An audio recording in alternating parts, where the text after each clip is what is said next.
రైతులకు 2 లక్షల రుణమాఫీని వెంటనే చేయాలని మండలంలోని లక్ష్మీపూర్ గ్రామంలో బీజేపీ మండలాధ్యక్షులు రాపక ప్రవీణ్ నివాసంలో రైతు సత్యాగ్రహ దీక్ష కార్యక్రమాన్ని నిర్వహించారు. ఈ సందర్భంగా మండలాధ్యక్షులు రాపక ప్రవీణ్ మాట్లాడుతూ, కాంగ్రెస్ పార్టీ ఎన్నికల మేనిఫెస్టోలో చెప్పిన విధంగా వరి ధాన్యానికి బోనస్ కింద 500 రూపాయలు వెంటనే చెల్లించాలన్నారు. రైతులకు 2 లక్షల రుణమాఫీని వెంటనే మంజూరు చేయాలని వారు డిమాండ్ చేశారు. రైతులకు ఎకరానా 15,000 రూపాయలు రైతు భరోసా ప్రకటించాలని చెప్పారు. కాంగ్రెస్ పార్టీ మేనిఫెస్టోలో చెప్పిన విధంగా హామీలను నెరవేర్చేంత వరకు ప్రజల తరపున బీజేపీ పార్టీ పోరాడుతూనే ఉంటుందన్నారు. ఈ కార్యక్రమంలో జిల్లా నాయకులు రంగు భాస్కరాచారి, గుర్రాల వెంకటరెడ్డి, మండల ఇన్ఛార్జ్ ఎడబోయిన రామకృష్ణారెడ్డి, జిల్లా కార్యవర్గ సభ్యులు రావుల శంకరాచారి, మండల ప్రధాన కార్యదర్శులు కత్తి ప్రభాకర్ గౌడ్, కంది రాజిరెడ్డి, నాయకులు పాకాల పురుషోత్తం రెడ్డి, పోచంపల్లి శ్రీనివాస్, గాడిచెర్ల భూమయ్య, బుర్ర సత్యనారాయణ గౌడ్, తాళపల్లి తిరుపతి గౌడ్, కోల వీరేశం గౌడ్, రమణ, కుమ్మ అనిల్ యాదవ్, నిరంజన్ చారి తదితరులు పాల్గొన్నారు.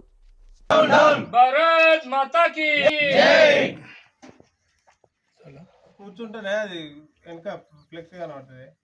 ఫ్లెక్స్ భారత్ మాతాకి.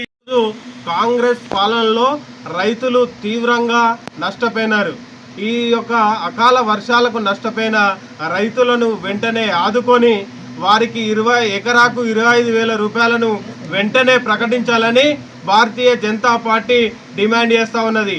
ఏ విధంగానైతే రైతులకు టీఆర్ఎస్ పాలనలో ఏ విధంగా నష్టపోయినారో అదే విధంగా కాంగ్రెస్ పాలన కొనసాగిస్తూ రైతులను మోసం చేస్తున్న ప్రభుత్వం కాంగ్రెస్ ప్రభుత్వం.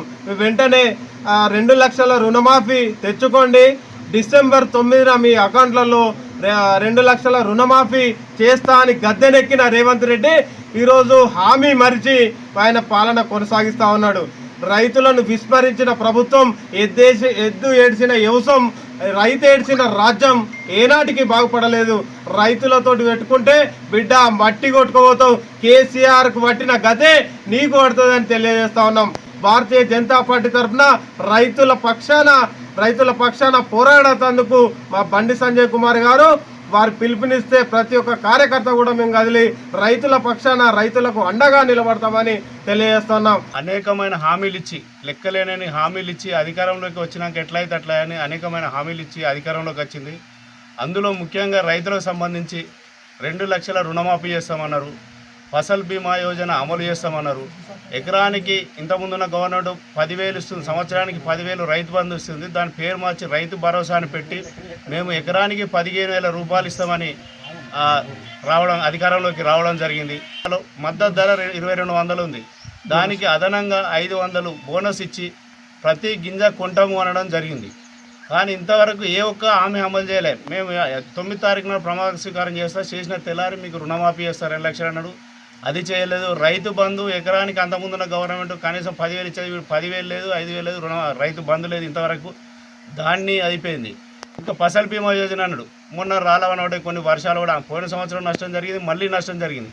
ఫసల్ బీమా అమలు చేస్తే కనీసం రైతుల కేంద్ర ప్రభుత్వం అమలు చేస్తున్న ఫసల్ బీమాను రాష్ట్ర ప్రభుత్వం అమలు చేస్తే ఇక్కడ రైతులకు ప్రకృతి పరంగా ఏమైనా వర్షాలు పడ్డా కానీ, అడ్డం పడ్డా, రాళ్ళు పడ్డా, ఏది ఎండిపోయినా కానీ ఫసల్ బీమా యోజనలో పైసలు వచ్చే అవకాశం ఉంది. కాబట్టి దాన్ని అమలు చేయాలని అంతకుముందు ఉన్న సర్కారుకి చెప్తే వాళ్ళు అమలు చేయాలి. ఈయన ఏమన్నాడు, కాంగ్రెస్ గవర్నమెంట్ మేము రాగానే చేస్తామన్నారు. ఇప్పటి వరకు దాని అతి లేదు గతి లేదు.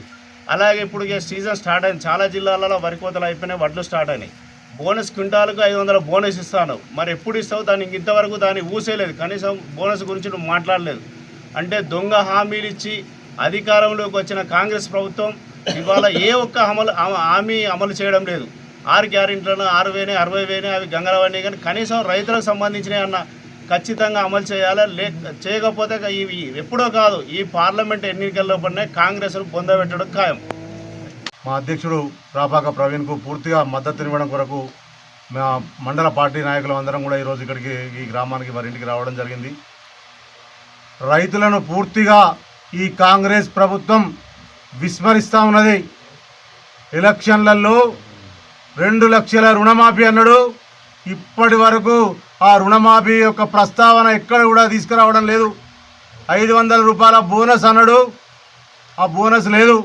అసలు రైతుల గురించి ఆలోచించడం బంద్ పెట్టి ఏ పార్టీని ఖాళీ చేద్దాం, గేట్లు ఎత్తుదాం, ఈ గేట్లు ఎత్తున్నాం, ఆ గేట్లు ఎత్తున్నాం అని చెప్పేసి ఆ పార్టీ నాయకులను ఈ పార్టీ నాయకులను పార్టీలో చేర్పించుకోవడం కొరకు ఈ ఆలోచనలు చేస్తారు తప్ప ప్రజా పరిపాలన పూర్తిగా పక్కకు పెట్టిరు. వీళ్ళు పార్టీలకు ఆహ్వానించడానికి గేట్లు ఎత్తుడు సంగతి పక్కకు పెడితే కాళేశ్వరం గేట్లు ఎక్కడ పోతాయో ఇవాళ ప్రజలు ఆ కాళేశ్వరం నీళ్లు వచ్చి అంతకుముందు వరి పొలాలు ఎక్కడ ఎండిపోలేదు. మరి ఈ రోజు అందరి వరి పొలాలు ఎండిపోతూ ఉన్నాయి. రైతులకు అన్యాయం జరుగుతూ ఉన్నది. ఏ ఒక్కరు కూడా ఈ రోజు రైతుల గురించి ఆలోచించినటువంటి దాఖలాలు లేవు. రైతుల గురించి ఆలోచించనన్నా సంజయ్ అన్నే ఆలోచించాలి. సామాన్య ప్రజల గురించి ఆలోచించానన్నా బండి సంజయ్ ఆలోచించాలి. ఆర్టీసీ కార్మికుల గురించి ఆలోచించానన్నా బండి సంజయ్ ఆలోచించాలి. రాష్ట్రంలో ఏ సమస్య వచ్చినా కూడా ప్రజల కోసం నిరంతరం కృషి చేస్తూ కష్టపడుతూ ప్రజలతో మమేకమవుతూ ప్రజలకు ఎలాంటి అన్యాయాలు జరిగినా కూడా ప్రభుత్వం ముందుకు తీసుకుపోతున్నటువంటి మన బండి సంజయ్ అన్న గారి యొక్క ఈ నాయకత్వంలో మేమందరం ఈరోజు ఈ దీక్షను విజయవంతం చేస్తూ ఉన్నామని చెప్పేసి ఈ సందర్భంగా తెలియజేసుకున్నాం.